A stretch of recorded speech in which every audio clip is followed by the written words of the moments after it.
Good morning, everyone. It's Angry Turtle Live, and we have our morning tea with Turtle. The tea time started. I'm just back from work, and yes, if you see two live streams planned, I did announce two at the same time because I need to jump into Outriders. Someone told me that you can get 11 guarantee legendary for one quest, and I need to check it and verify it because I did this quest on my main before and I got one legendary. Then if they really change it in this way, I need to know it. Then that's not a mistake. That's there. Normally I would finish after the Turtlecast, but Turtle curiosity wins in this case. But now back to the morning tea with Turtle and our planned schedule. Let me see who's in here in the chat. Welcome, Lanta. And Lanta need to go sleep. Okay, if you are already sleeping, then sweet dreams.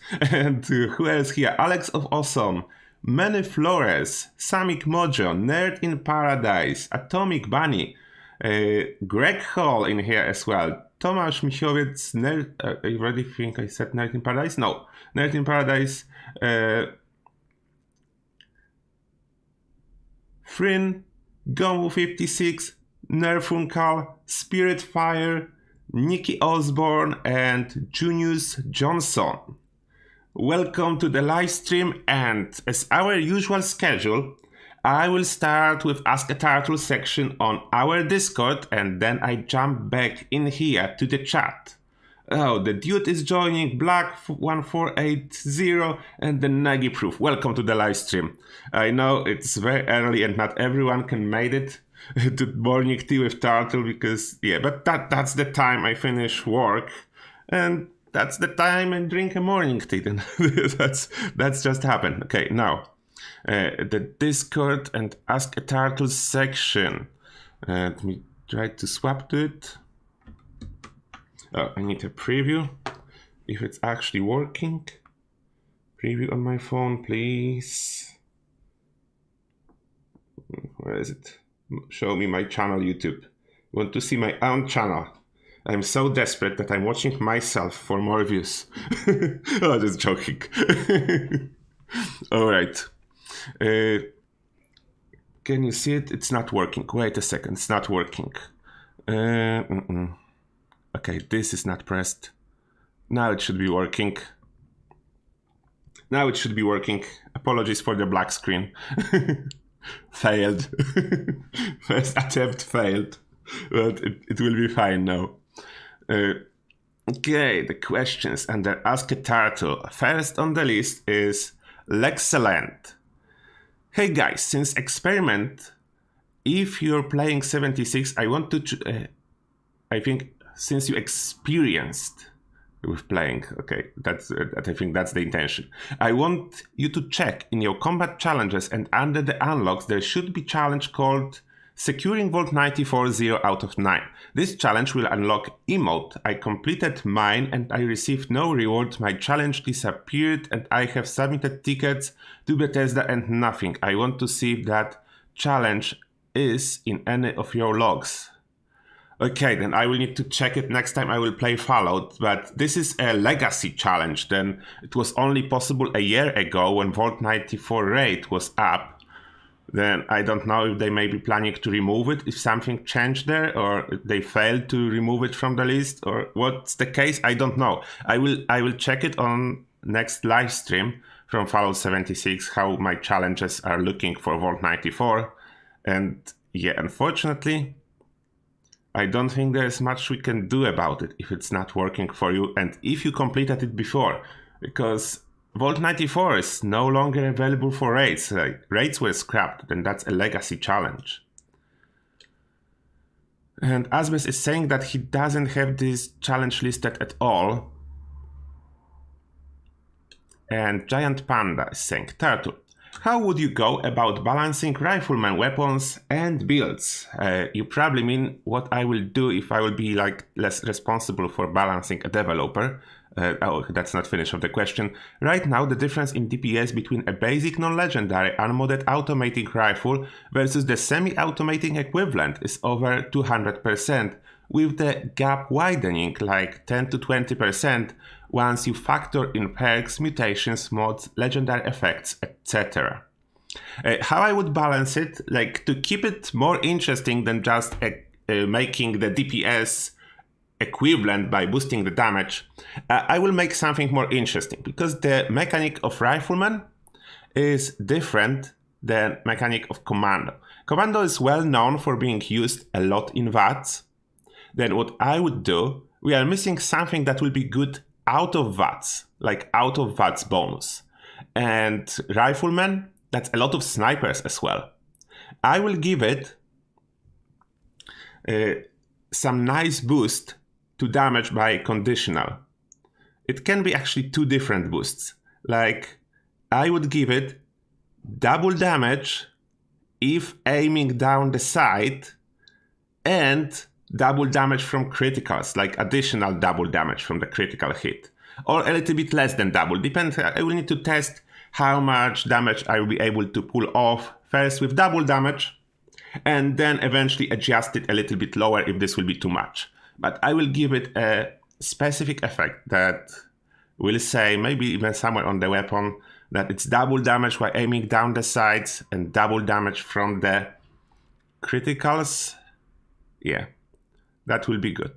You will be able to use it in VATS, but as well, it will be awesome as a sniper. It will be even better as a sniper, like aiming down the sides. Even with reflex sight, it will be fine. That's aiming down, that's pressing right button, double damage. And that will, I think that will balance it nicely. And this will be better out of VATS, but still usable in VATS.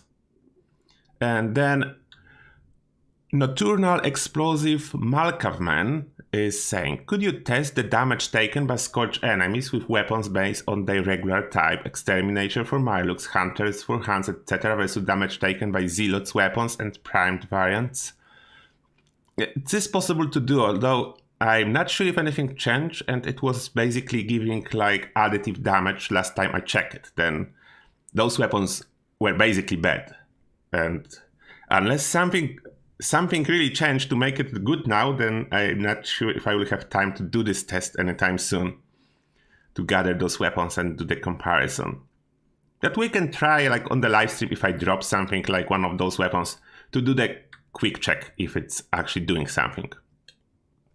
Then Frin is saying, hey Turtle, is there any noticeable benefit of using Stinging versus Swift magazine on an anti-armor weapon?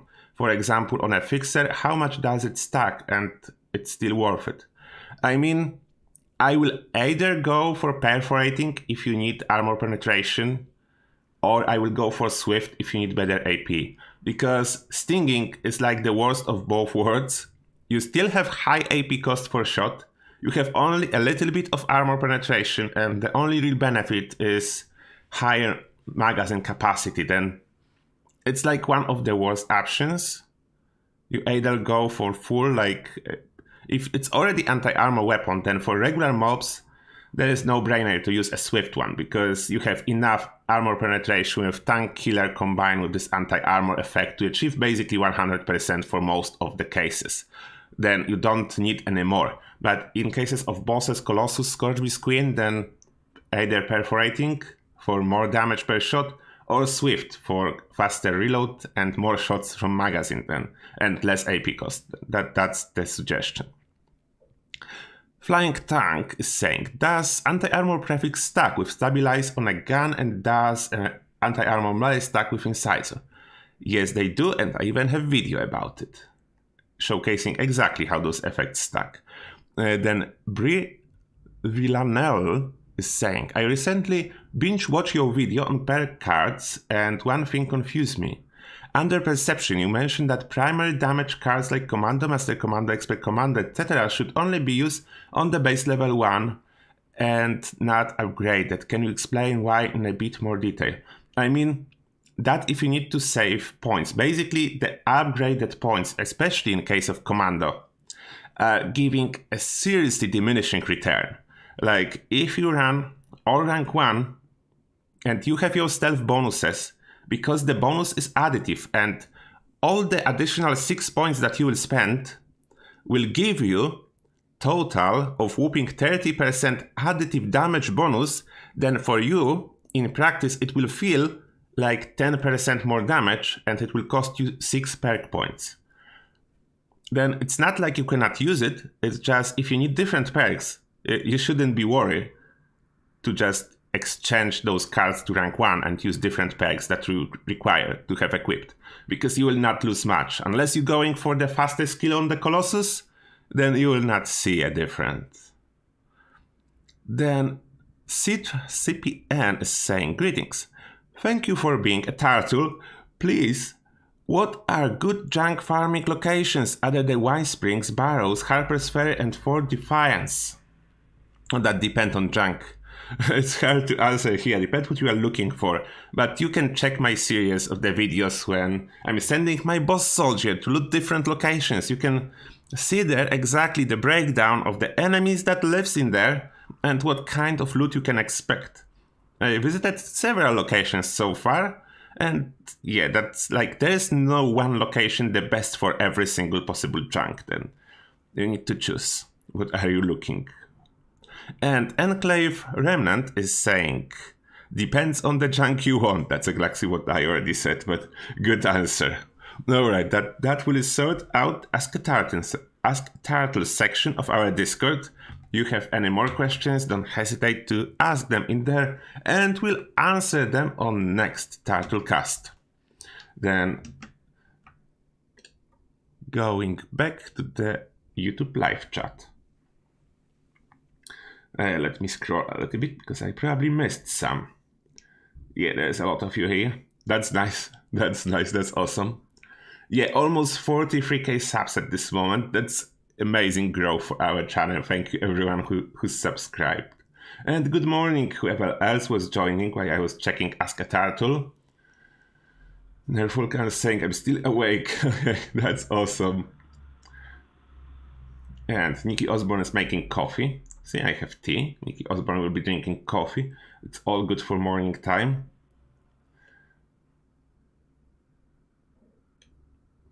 Oh, you don't need to stay awake for me. If it's late for you and you're tired, go sleep. You can check Ask a Turtle later, and I will even check a comment if you live under. I always check comments. Then don't worry, you will not miss anything if you choose to watch later.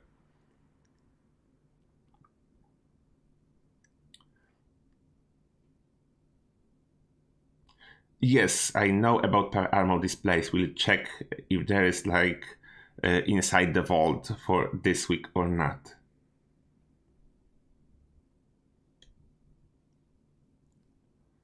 Oh, people from Australia in the chat as well. Yeah, I love it. Like, we have people from all around the world every time on Turtles livestream. That's the most amazing thing.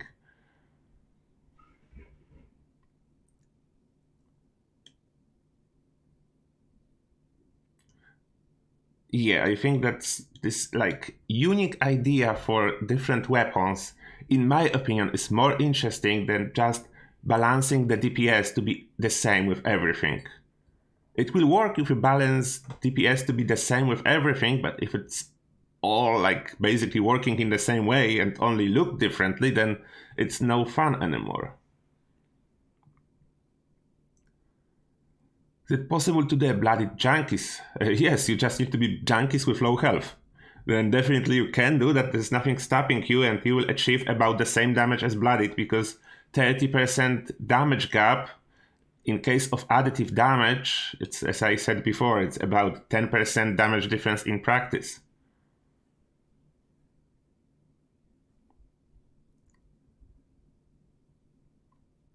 Alex is saying, support your local turtle. Hashtag support your local turtle. That's a good one. I never heard anyone saying that. Support your local turtle. Oh, that's a new hashtag.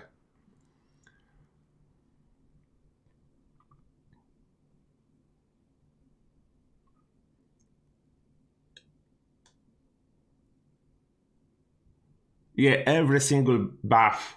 Like, you basically, if you want to use Junkies as a blooded build, you are basically doing blooded build with addiction and Junkies weapon.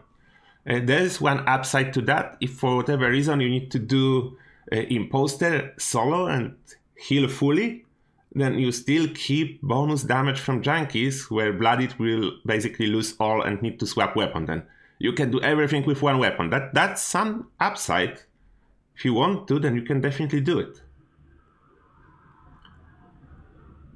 it. My tea is still very hot. Let me see. It's drinkable already. Oh no, it's perfect now. Good Yorkshire tea. That's not an advertisement, just the tea I have at this moment. 11 p.m. for some of you. You see, the times around the world are everywhere different. Yeah, that's insane. For me, it's 7:15 a.m.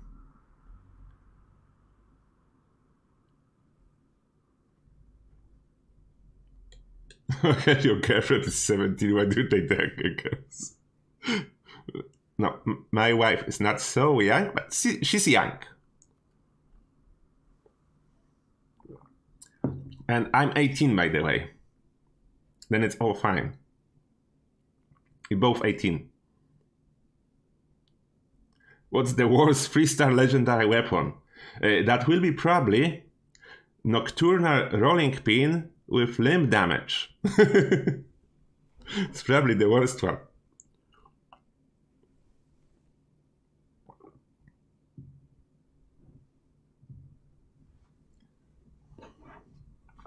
Alright, let me try to find if there is an Inside the Vault available on Bethesda website.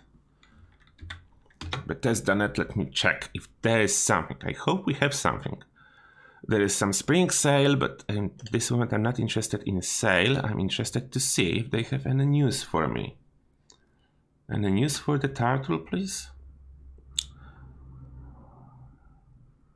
There is. There is Inside the Vault. Okay, let me try to put it on the screen then. On the screen, please. Hopefully it will work this time. We'll see. There's a nice picture of Hemlock Halls with golf course. Okay, can you see it or not? Is it working? Come on, OBS. This preview, I think, is delayed. Okay, it's working. It's working, it's confirmed. Good. OBS is occasionally failing me recently, or my microphone, I don't know, something. Like I needed to scrap one video because nothing recorded. I was doing it, but after the fact, I mean, there was video, the sound was all messed up. I don't know what happened. That's why there was no video yesterday. Mission failed, and then I needed to go to work.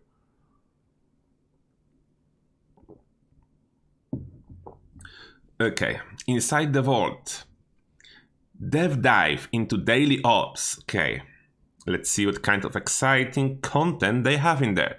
Welcome back to Inside the Vault. Recently, we unveiled our 2021 roadmap and answered your questions through an Ask Me Anything, we answer something, with our developers.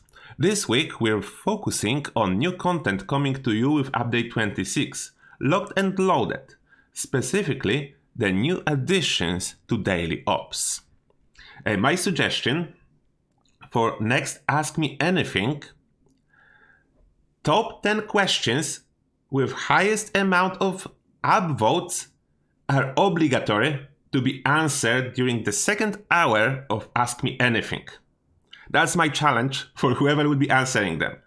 Top 10 upvoted questions under the post, it will be mandatory answer. Even if they will need to say, we cannot answer this question.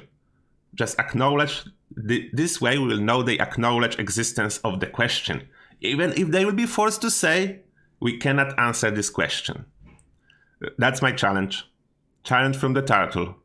Let's see if they will accept. I don't think anyone is watching my comment from Bethesda, but worth a shot.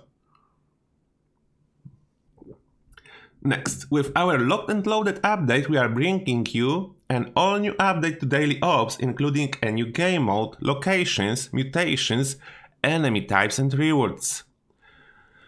Join Steve Massey and Justin Nesbitt, senior level designer, for a deeper look at the updates coming to Daily Ops. Okay, then there is a video. Okay, where's my headphones? We need to watch a video on the video. That's Inception next level. Turtle watching a video on the live stream. I don't know, do you want to see me when I will be watching the video? Maybe. Let me try to swap it. No, this will not work like that. It needs to be... Wait a second. I will do it. We'll do it. Inception, Turtle in the video of the video. Oh. Now this. Is there any volume? Can you hear it? Whoops, not that. Hi everyone, and welcome to another Fallout 76 Dev Dive. This time we're going to be taking a closer look at our Daily Ops expansion that's coming with our Locked and Loaded update in a few weeks. Okay, now. My name is Nate Valenta with the community team, and joining me today are Steve and Justin from the development team. Hi guys, how are you doing? Hey Nate, excited to be here. Yeah, likewise. Awesome, me too. So tell me a little bit about who you are and what you do for the game. Steve, why don't we start with you? Yeah, sure. I'm Steve Massey. I'm the lead level designer on Fallout 76, and I'm a product owner for Daily Ops. Hi, this is Justin. I'm a senior level designer and owner of Decryption, our new mode for Daily Ops. Awesome. I cannot wait to get into that, especially the decryption part. New mode is always exciting. So for those who may be watching at home who haven't played Daily Ops or haven't heard of them, can you give us a little refresher on what exactly they are? Daily Ops are a 10-minute cycle of gameplay that is repeatable and has a bunch of randomized elements. So we released it, I want to say 6 months ago now, something like that, and we've gotten really great feedback from the community, and everybody seems to be very passionate about it. And the big part about this is the randomized elements, and the biggest thing we're excited about on this beat is that we're able to almost double the amount of randomized elements that we have. So we're going to get some really interesting behavior with that that I'm excited to see. Yeah, definitely excited about this, especially that we're doubling everything, you know, a new mode, new mutations, new enemy types, a bunch of new places to go. I mean, Daily Ops has been, since it came out, it's from my perspective anyway, it's been one of the most popular things in the community. So Justin, a moment ago, you mentioned Decryption being the new game mode for Daily Ops. I'm really excited about this one. Can you tell us a little bit more about what it is and how it works and what the overall flow of it will be? Okay, they are really excited about this randomization. I don't know where this excitement is coming from. Like adding more and more randomization, there are some limits because sometimes the randomization is getting ridiculous. Enemies immune to melee attacks, enemies that don't have any sense inside the location, like suddenly in place that's normally filled with ghouls, there's a bunch of super mutants running around, or Scorched, or whatever else. Like, I'm not so excited. Like, I don't know if they know. It's not No Man's Sky. The randomization, it's not a wow factor in here. But okay, let's continue. Decryption is heavily influenced by hardcore tactical shooters. So enemies are extra deadly this time with a new mutation that we're calling Savage Strike. This gives the enemies increased damage, accuracy, and it also allows them to bypass the player's armor. The new mode has much more complex enemy behavior. The enemies have behavior patterns that respond to player actions and ramp up over the progression of the match. The objectives also ramp up with more enemies to hunt and kill, and more enemies defending the radio interceptors, the objective points. The decryption is a different challenge with opportunities for different strategies, playstyles, and character builds. So you can pull out your stealth build now. And I'm all into giving options for stealth builds. It was long time due to happen, but in the same time, putting it again on head of the RNG and just random daily op, instead of letting us choose if you want to do the one that is intended for tanks or you want to do the one intended for stealth. Give us two options, please. That will be so much better. Like, why? Like, because if it's random anyway, then you either need to keep both builds, or you just brute force it with a tank build in both. It's working on PTS. You can brute force it with a tank build with enough bonuses. Even though they bypass your armor, they do not bypass damage mitigation, and boosting your health helps as well. Then, yeah. I do like that we have something new. The fact that it's all random, and it's not so like exciting for me. I love the new challenge. I love the new type of daily ops, but it's like small extension for existing system. It's nothing so game breaking as they are trying to showcase it, but let's continue. Savage Strike sounds interesting. It definitely sounds brutal. I think it's going to cut right through a lot of players' armor.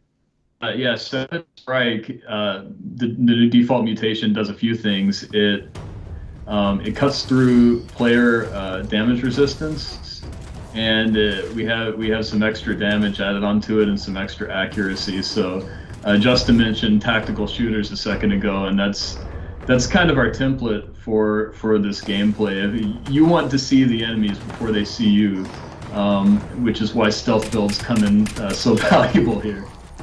Something cool that we were able to do with Decryption that we haven't really done before is dynamically populate an entire dungeon with enemies, and so we're using our encounter wave system, which we use to generate enemies, and we spread them out across the entire dungeon. So it's something new that we've tried, and it's really worked out for us, and we're excited to share that with everybody.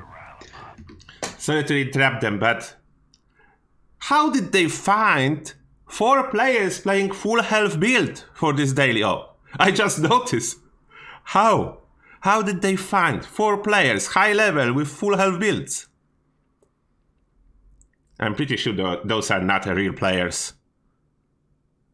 Never happened to me. Full team, 100% health. Like everyone using Rat Sponge? No way. Okay, let's continue. Awesome. So walk me through the basics of Decryption. Like, what is the progression through it? Yeah, sure. We have a setting for Decryption this time in which the players are once again working with Initiate Dodge. Initiate Dodge here. I found radio interceptors in your area. Someone's listening in on our communications. I'm not sure who it is, but I don't like it. Dodge has discovered that someone is intercepting Brotherhood communications, and these signals have been tracked down to some especially deadly locations. The players need to infiltrate the location, get the decryption codes, and shut down these radio interceptors that are intercepting the Brotherhood communications. And I imagine we'll have to do that pretty quickly to get the rare rewards at the end. Yeah, we actually ended up sticking with the same time targets. It's something that we tested, which, by the way, are 8 minutes, 12 minutes, and 16 minutes for the different tiers. We decided we liked those times, and we kind of balanced the game mode around that. And so if you can complete all the objectives in 8 minutes or less, then you're going to get the Elder Reward tier. Very cool. I mean, and speaking of rewards, what are some of the new things that people are going to be able to get? About the rewards, like the biggest complaint everyone have with daily ops. Why is it limited to once per day? It's not as much as a challenge. It just mostly feels like a daily login reward. You log in, you go into daily op, you grab your daily reward that take you about 8 minutes to complete. Usually less, around 6 minutes with current daily ops to complete. Then why is it limited like that? If it's challenging endgame content, please let us guide. If someone, like, I don't see how this is issue. If someone want to sit all weekend, try his luck with RNG, do daily op without break, 24 hours, why not? Like, of course you will get bored. You cannot do it like that, with some exceptions that people that can. But it's similar system like in other looter shooter games where it's not limited. Like, I'm not supporting those limits everywhere. It is not a mobile game. They need to acknowledge it at some point. It is not a mobile game. you don't have as many. If they want a daily lodging reward, just add it to like next to the scoreboard. Just give the daily lodging reward and call it daily lodging reward. If content is supposed to be grinded end game and require preparation, whatever, let us grind it normally as many times as someone wants to. We have some good stuff coming here. A thing that I really appreciate is we're releasing a version of the scout armor that's the covert scout armor. It's all dark. You look super cool, like Batman or something, and it has a built-in shadowed armor mod to help with stealth, and that's something that's not available on the default scout armor. Ooh, very nice. Looking forward to that. Yeah, and there's some new camp items as well. That includes some Brotherhood of Steel and Enclave medallions, a green stasis tube that contains a Wendigo, and some laboratory chalkboards. So it's kind of cool that players can use these items to recreate their own Enclave research lab in their camp. I see that super mutant. At least here, I was looking at the developer doing that. At least you see that he's a real developer. He's at work. He's zero smile on the face of the other guy. Absolutely serious that my work, I implemented it. And he's discussing it. Zero enthusiasm. Because it's not something that he plays, it's his work. But at least we know that we are dealing with actual developer, that it's his day at work and he was asked to report about the progress. He's saying about it. Like, playing only if necessary. Tube that we released a little while ago, almost everywhere. So I'm excited to get the Wendigo one. I think a lot of people will be. It's cool that we're doing another one of those.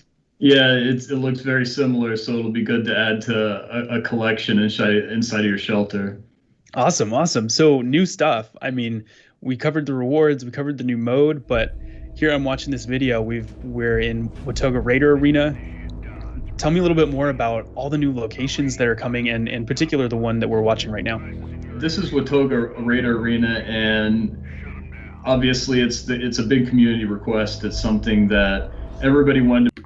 And here, big plus for using the arena as a daily op backdrop. It totally makes 100% sense in case of this location. Thumbs up for that. To be able to return to that version of the Watoga Civic Center, we were able to deliver on that. And speaking of requests, another one that we were able to bring here is Vault 96, and it is our frozen vault. And thumbs up, thumbs down here. No, don't. Even if they add the quest later, no, just give the quest and story first. If everyone will do it, will discover the location, will start visiting it, then you recycle it as daily op backdrop. Like, please, why? What happened here? Maybe they will explain. Okay, let them continue. Well, there was an issue with the cryo chamber that caused everything to freeze over, and visually I think it's very distinct to any location in our game, and it's also a ton of fun to play in both uplink and decryption. And we have one more map that we're bringing with this, and that's West Tech, which is everybody's. Okay, I'm not getting it. I'm sorry about that, but why having a white location as the same daily op as we have everywhere else, just a different location, makes it much more fun and exciting to play when you have this bad feeling that someone still evolved from us? How they see things? How is it more exciting in daily login reward that you need to do the same stuff and suddenly you have location that is not available? All other locations are locations in the world that you already explored, reused something. Okay, and one suddenly is a new vault, just to remind you that it could have been a real raid or real dungeon. Favorite farming spot. Definitely. Catch me at West Tech every day practically. So you read my mind a little bit with, I was going to ask what's going on here in Vault 96, but is this something that when players are playing through the daily op, I mean, I know that they're kind of rushed for time, but are they going to be able to find any little bits of lore in here, any hints of what happened? I mean, obviously, there's going to be lore and loot and all that stuff inside the vault. On release, it is not going to be explorable by outside of daily ops like Vault 94 was. And all I can really say is we wanted to do something a little bigger and more story-oriented with it. So it's something that people can get excited about for the near future. Then, as I said, they have it backwards. How that happened? They have it all backwards. Now you'll be able to kind of explore it, but we intend to add the story later. Then why? It's not even easy to explore it because enemies constantly spawn when you try to read terminal, they shoot at you. And if you finish daily op, you have 5-minute timer and you will be kicked out. I don't know. Maybe it's me. They have it backwards. Let me see the chat.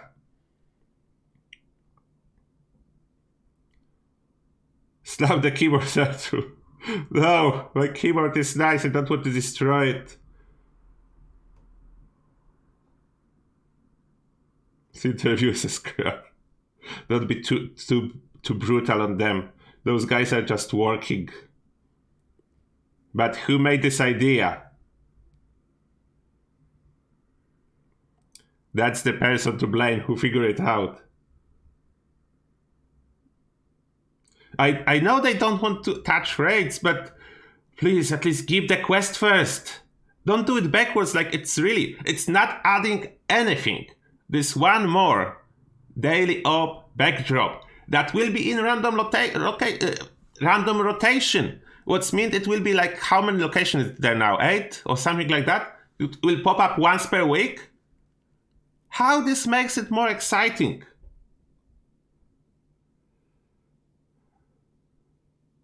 Yeah, I look like a blood developer.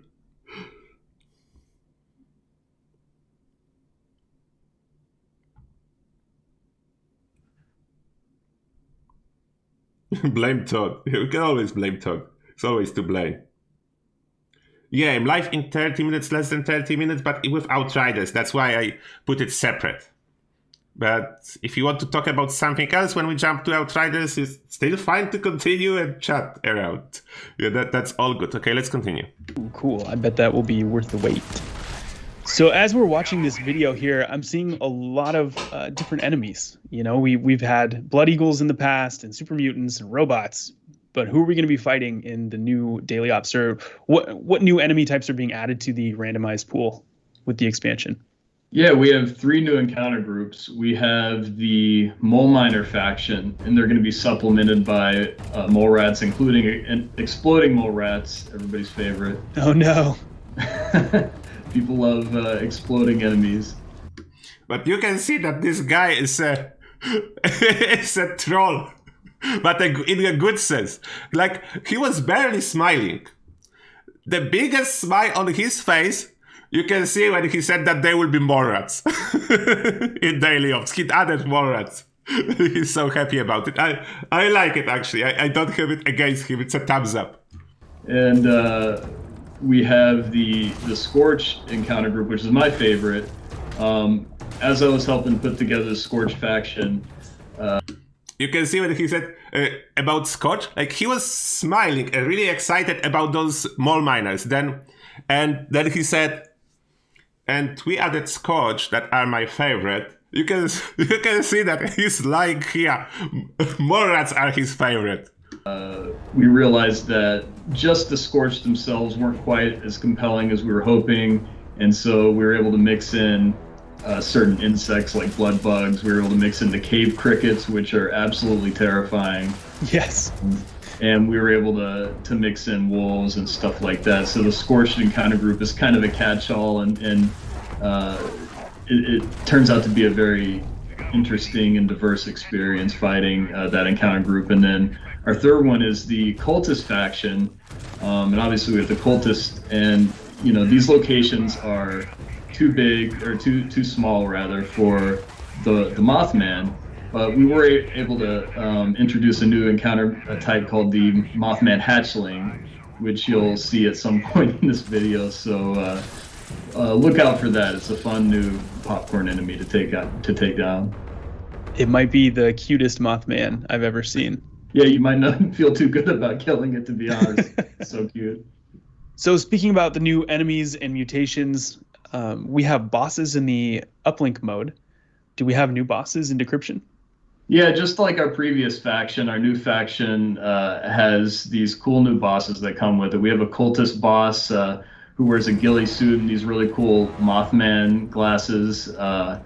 We have a Scorched boss, and her attack is this big green plasma thing that is very intimidating. And then the Mole Miner boss, and his thing is essentially a rapid fire mini nuke launcher. And this thing is terrifying to deal with in sounds reality. like So look forward to that one. And then, on top of that, It's a nice touch to add enemies that can counter stealth to stealthy daily op. That's always a nice touch.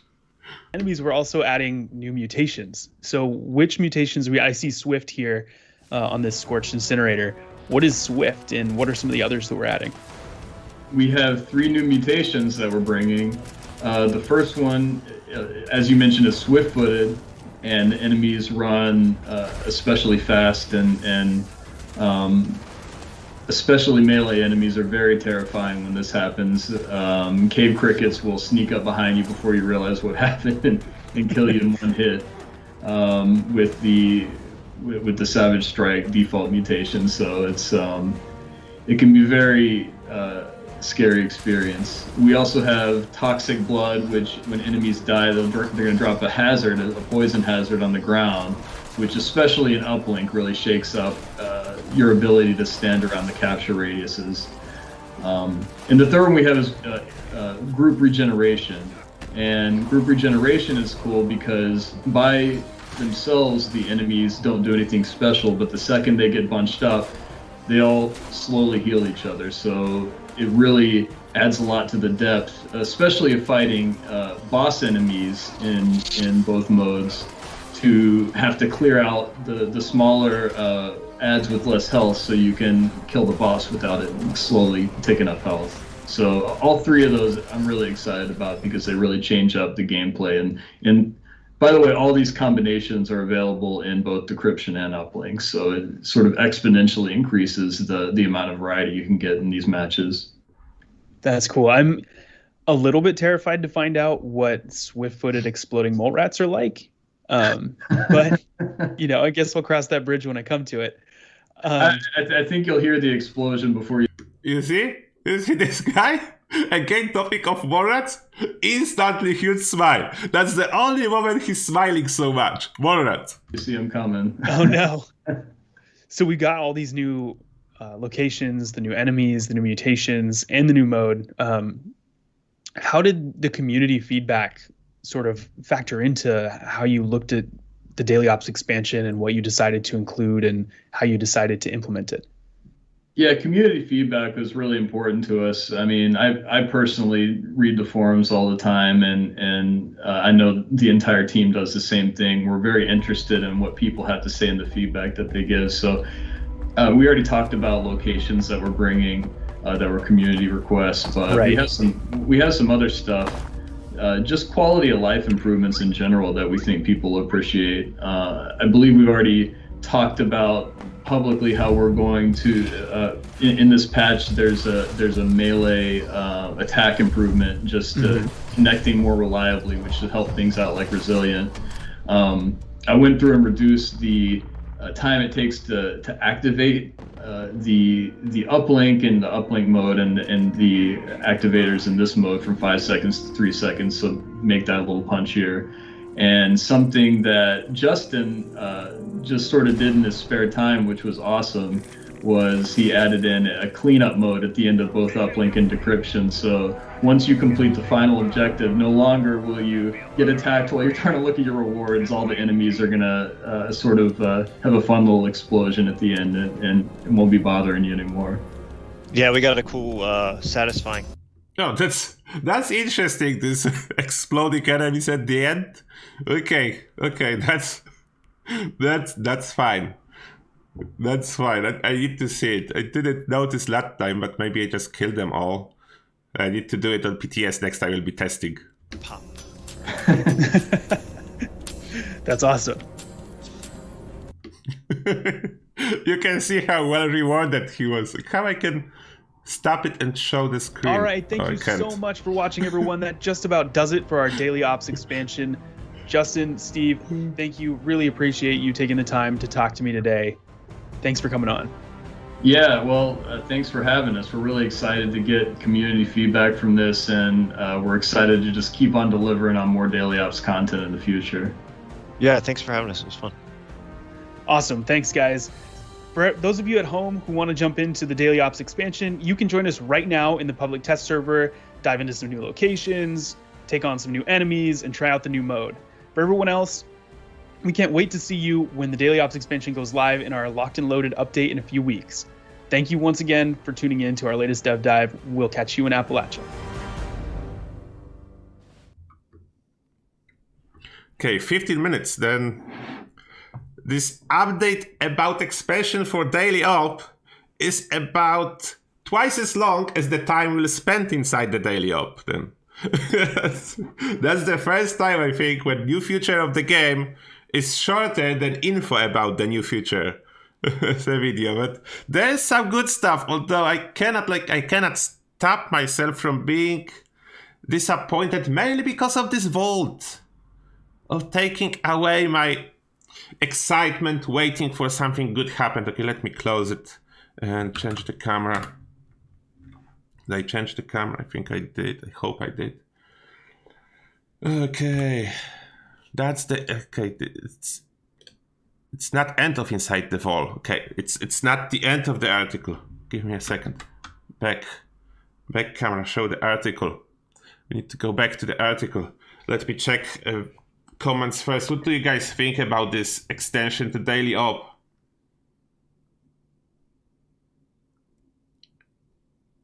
Yeah, lore is way more important. Some quests.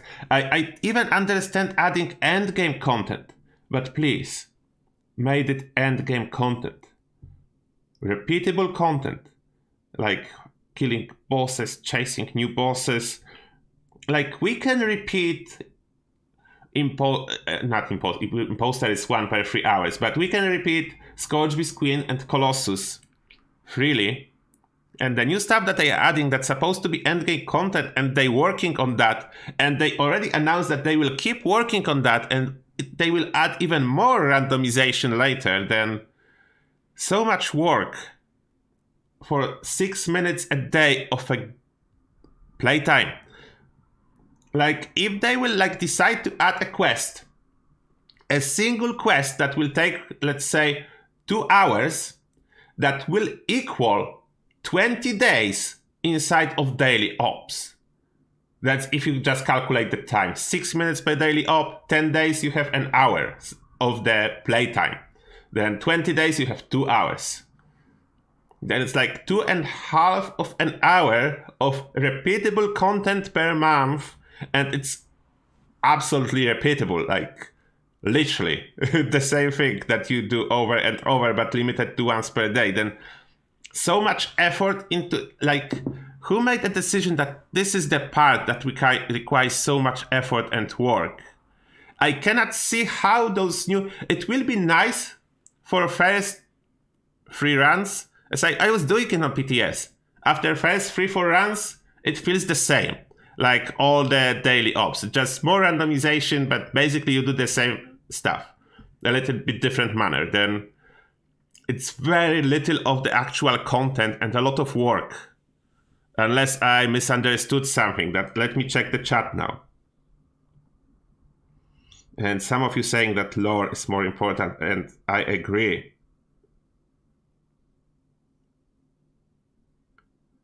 Yeah, what I enjoy here, why I'm not getting bored with the game, I enjoy running around in the world, meeting people, doing stuff together, regardless what we are doing and why, and sometimes doing some crazy stuff because it's open world and multiplayer. That's what I enjoy.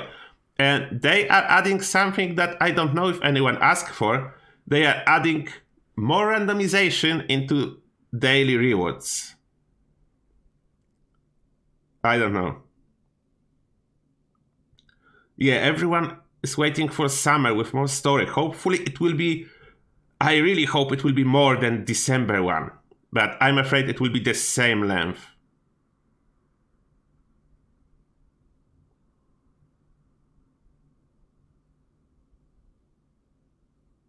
Yeah, I hope as well that they put a lot of work into the story, as it's delayed by quite a lot. We'll see, only time will tell. Yeah, go sleep, Lantern, go sleep. You're supposed to go a long time ago. Good night. Yeah, exactly. I feel like Giant Panda. It's a little something, those daily op extension, but doesn't feel like much.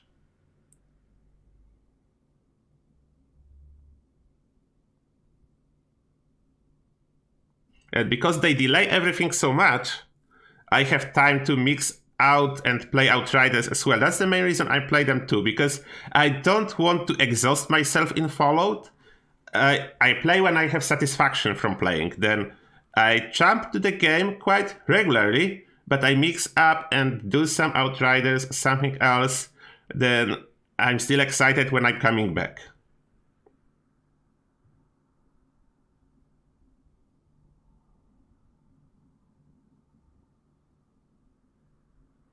Yeah, for a lot of people, the way for stealth is something they were waiting for. That's a good thing, but randomization, bad. Like, give a choice to people.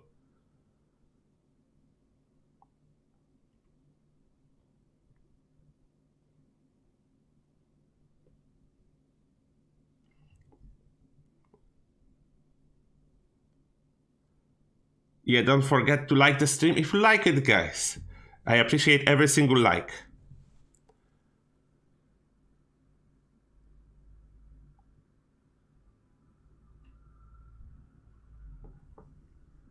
Yeah, any kind of choice, if they will add it, will be good.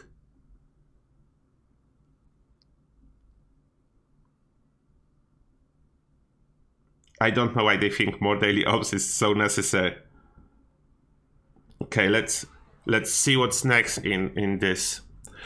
In the brand new decryption mode, your mission is to disable free radio. That's basically saying what they said in the video. Then let's see, new mutations, new rewards. Yeah, they already discussed this in the video. Then we skip PTS updates.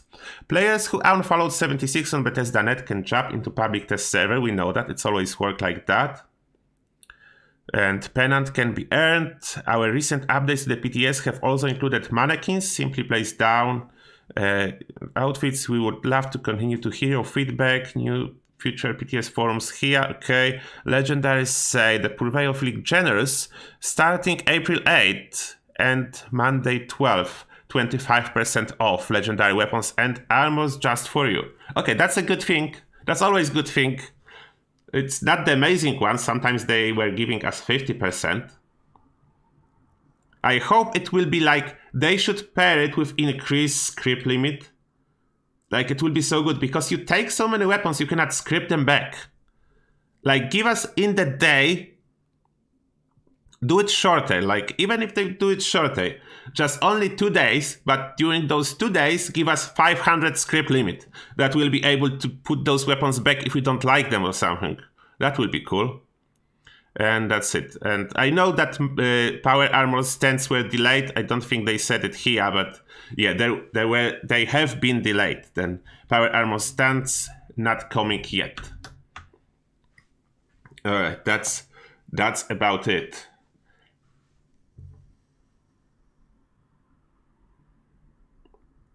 No, mannequins are not cancelled.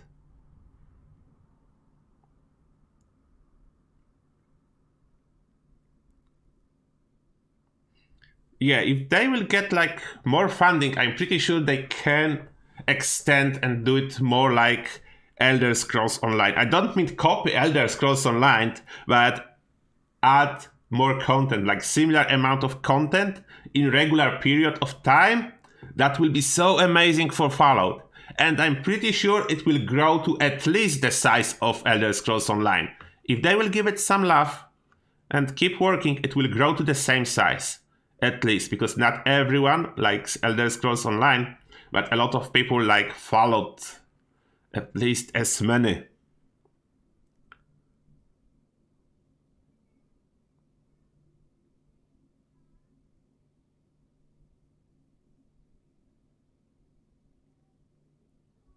Oh yeah, I know that pipe-bolt action works with pistol and rifle cards. Unfortunately, the One Wasteland nerf made it not a valuable option anymore, because the base weapon damage is what matters the most now, and they have low. And yes, they delaying it to figure them out. No one was happy about like over 80 pounds of weight per single displayed power armor needed in your stash.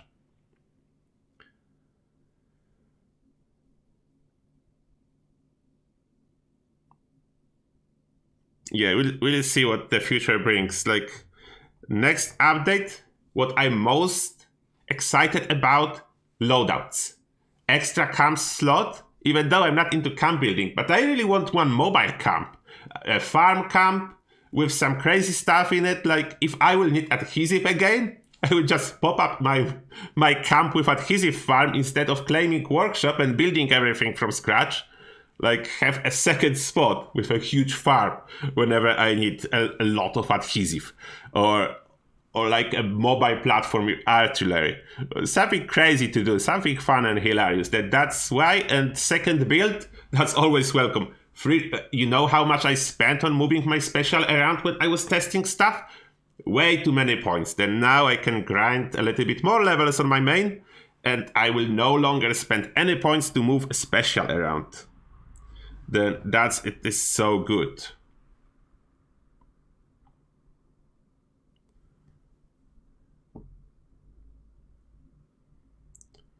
Yeah, they need to add someone to working on Fallout 76.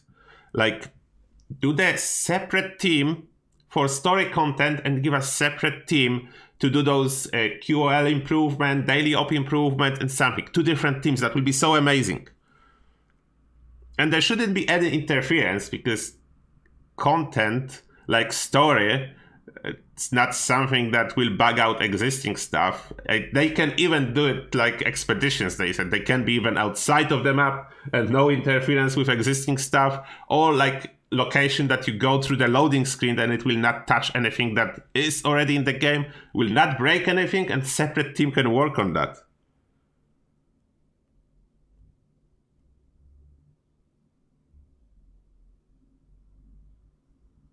Yeah, camp slot can be used as free-to-play tent in one position, but yes. And Will want his shelter museum. Yeah, that's nice.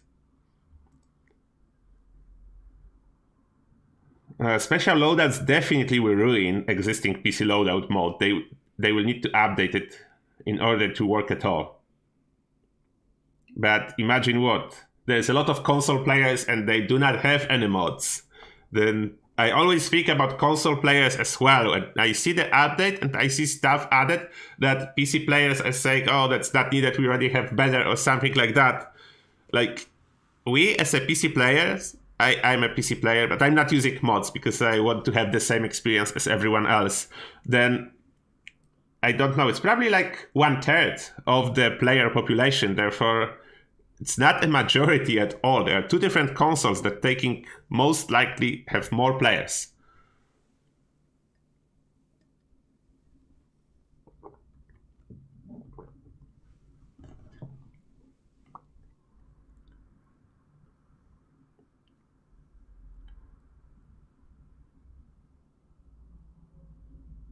Oh yeah, you can keep moving the second camp, but you pay caps. Then it's not a free. Like, tent is moving for free.